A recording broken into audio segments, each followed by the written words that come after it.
열린교회 성도 여러분 안녕하세요. 매일 묵상 함께 하겠습니다. 사무엘상 24장 1절에서 22절 함께 읽겠습니다. 사울이 블레셋 사람을 쫓다가 돌아오매 어떤 사람이 그에게 말하여 이르되 보소서 다윗이 엔게디 광야에 있더이다 하니 사울이 온 이스라엘에서 택한 사람 3,000명을 거느리고 다윗과 그의 사람들을 찾으러 들염소 바위로 갈새 길가 양에 우리에 이른즉 굴이 있는지라 사울이 뒤를 보러 들어가니라. 다윗과 그의 사람들이 그 굴 깊은 곳에 있더니 다윗의 사람들이 이르되 보소서 여호와께서 당신에게 이르시기를 내가 원수를 내 손에 넘기리니 내 생각에 좋은 대로 그에게 행하라 하시더니 이것이 그날이니이다 하니 다윗이 일어나서 사울의 겉옷 자락을 가만히 베니라. 그리한 후에 사울의 옷자락 뱀으로 말미암아 다윗의 마음이 찔려 자기 사람들에게 이르되 내가 손을 들어 여호와의 기름 부음을 받은 내 주를 치는 것이 여호와께서 금하시는 것이니 그는 여호와의 기름 부음 받은 자가 됨이니라 하고 다윗이 이 말로 자기 사람들을 금하여 사울을 해치지 못하게 하니라. 사울이 일어나 굴에서 나가 자기 길을 가니라. 그 후에 다윗도 일어나 굴에서 나가 사울의 뒤에서 외쳐 이르되 내 주 왕이여 하매 사울이 돌아보는지라. 다윗이 땅에 엎드려 절하고 다윗이 사울에게 이르되 보소서 다윗이 왕을 해하려 한다고 하는 사람들의 말을 왕은 어찌하여 들으시나이까. 오늘 여호와께서 굴에서 왕을 내 손에 넘기신 것을 왕이 아셨을 것이니이다. 어떤 사람이 나를 권하여 왕을 죽이라 하였으나 내가 왕을 아껴 말하기를 나는 내 손을 들어 내 주를 해하지 아니하리니 그는 여호와의 기름 부음 받은 자이기 때문이라 하였나이다. 내 아버지여 보소서 내 손에 있는 왕의 옷자락을 보소서 내가 왕을 죽이지 아니하고 겉옷자락만 베었은즉 내 손에 악이나 죄가가 없는 줄을 오늘 아실지니이다. 왕은 내 생명을 찾아 해하려 하시나 나는 왕에게 범죄한 일이 없나이다. 여호와께서는 나와 왕 사이를 판단하사 여호와께서 나를 위하여 왕을 보복하시려니와 내 손으로는 왕을 해하지 않겠나이다. 옛 속담에 말하기를 악은 악인에서 난다 하였으니 내 손이 왕을 해하지 아니하리이다. 이스라엘의 왕이 누구를 따라 나왔으며 누구의 뒤를 쫓나이까. 죽은 개나 벼룩을 쫓음이니이다. 그런즉 여호와께서 재판장이 되어 나와 왕 사이에 심판하사 나의 사정을 살펴 억울함을 풀어주시고 나를 왕의 손에서 건지시기를 원하나이다 하니라. 다윗이 사울에게 이같이 말하기를 마침에 사울이 이르되 내 아들 다윗아 이것이 내 목소리냐 하고 소리를 높여 울며 다윗에게 이르되 나는 너를 학대하되 너는 나를 선대하니 너는 나보다 의롭도다. 내가 나 선대하는 것을 오늘 나타냈나니 여호와께서 나를 내 손에 넘기셨으나 내가 나를 죽이지 아니하였도다. 사람이 그의 원수를 만나면 그를 평안히 가게 하겠느냐. 내가 오늘 내게 행한 일로 말미암아 여호와께서 내게 선으로 갚으시기를 원하노라. 보라 나는 내가 반드시 왕이 될 것을 알고 이스라엘 나라가 내 손에 견고히 설 것을 하노니 그런즉 너는 내 후손을 끊지 아니하며 내 아버지의 집에서 내 이름을 멸하지 아니할 것을 이제 여호와의 이름으로 내게 맹세하라 하니라. 다윗이 사울에게 맹세하며 사울은 집으로 돌아가고 다윗과 그의 사람들은 요새로 올라가니라.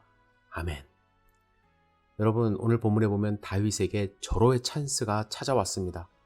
다윗과 그의 사람들이 동굴 속 깊은 곳에 숨어 있을 때에 사울 혼자 뒤를 보러 들어왔어요. 개역 성경에는 발을 가리우러라고 이제 직역을 했는데 이것은 이스라엘적 히브리 사람들의 표현이고요. 개역 개정에서는 조금 더 현실적으로 번역한 것입니다. 여러분 이 장면을 한번 머릿속에 연상해 보세요. 굴 속에서 다윗과 수백 명의 사람들이 무방비 상태에서 변을 보는 사울을 보고 있습니다. 다윗과 함께한 사람들은 지금 마음이 들떴어요. 여호와께서 당신에게 이르시기를 내가 원수를 내 손에 넘기시리니 내 생각에 좋은 대로 그에게 행하라 하시더니 이것이 그날이니이다. 바로 이날입니다. 이것이야말로 하나님이 주신 절호의 찬스라고 지금 말하고 있습니다. 여러분 그동안 다윗이 당해왔던 일들을 생각해 보세요. 나라를 위하여 목숨 걸고 블레셋과 싸웠음에도 사울은 왕권이 흔들린다는 불안감으로 다윗을 계속 추적해 왔습니다. 지금도요 3,000명의 군사를 이끌고 엔게디 광야로 들어왔습니다. 다윗의 입장에서는요 사울만 없다면 분명히 왕이 될 것이고 이 지긋지긋한 광야 도망자 생활을 끝낼 수 있었던 것입니다. 하지만 다윗은 사울을 해하지 않았습니다. 다윗은 이렇게 말해요. 내가 손을 들어 여호와의 기름 부음 받은 내 주를 치는 것은 여호와께서 금하시는 것이니 그는 여호와의 기름 부음 받은 자가 됨이니라. 다윗은 사울을 바라볼 때 적으로 보지 않았어요.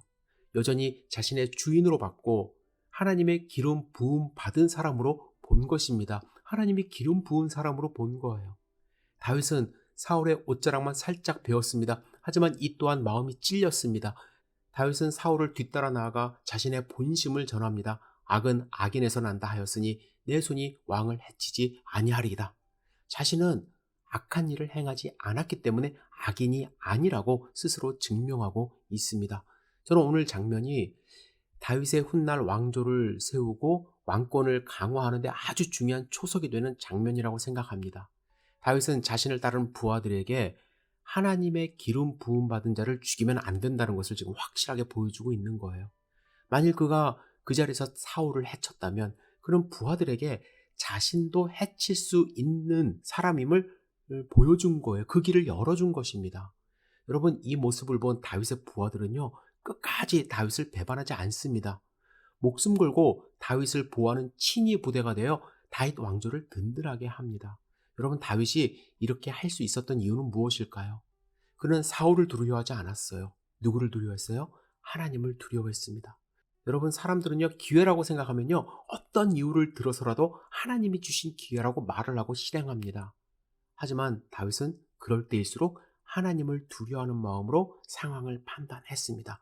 지금 엔게디 광야에서 피난 생활을 하고 있지만 결국 이러한 모든 일들이 하나님을 두려워하는 모습이 위대한 왕조를 여는 비결이 된 것입니다. 우리도 하나님을 두려워해야만 합니다. 하나님의 말씀에 순종해야만 합니다. 그것이 우리가 살 길이고 우리가 나아갈 길이라고 확신합니다. 여러분들에게 주시는 하나님의 음성이 무엇입니까? 그거 여러분들 가볍게 여기지 마시고 오늘 꽉 붙드시고 승리하는 삶 사시기를 주님의 이름으로 축복합니다. 기도하겠습니다. 전능하신 주님, 오늘 본문의 말씀을 마음 가운데 새기고 하나님을 두려워하는 하루 될 수 있도록 인도하여 주시옵소서. 예수님의 이름으로 기도드렸사옵나이다. 아멘.